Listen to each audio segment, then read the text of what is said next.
सुसलूक या तुम, भेड़िए की चाल को छोड़ दो।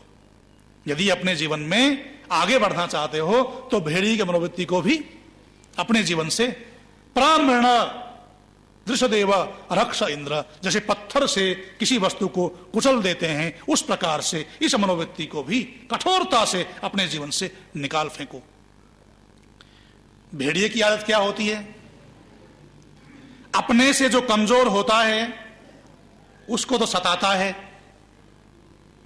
और अपने से बलवान होता है उससे डरता है।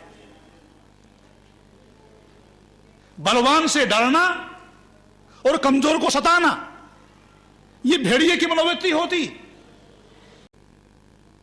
और आज भी यही हो रहा है। आज भी समाज में अपने से निर्बलों को सताया जा रहा है। समाज में, राष्ट्र में, विश्व में अशांति का कारण, अपने जीवन में अशांति का एक कारण यह भी है। मनुष्य किसे कहते हैं?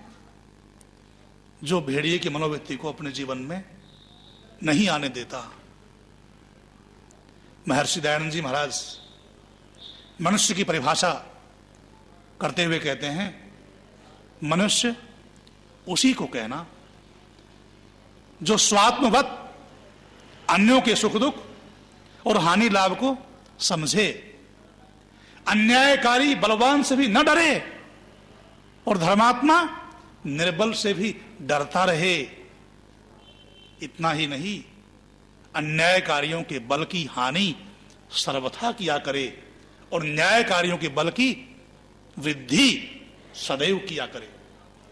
इस मनुष्यपन रूप धर्म से पृथक कभी भी न होवे। ये जो मंत्र है ना, इस मंत्र में जो भेड़िए की मनोवृत्ति है, इस मनोवृत्ति का पूरा चित्र महर्षि दयानंद जी महाराज ने अपने इस मनुष्य की परिभाषा में खींच दिया है। मनुष्य उसे ही कहना यदि अन्यायकारी बलवान से भी तो डरे और न्यायकारी धर्मात्मा को सताए, उसको डराए, उसका उत्पीड़न करे, वो मनुष्य नहीं है। मनुष्य भी नहीं है। केवल मनुष्य देहधारी होने से कोई मनुष्य मनुष्य नहीं होता।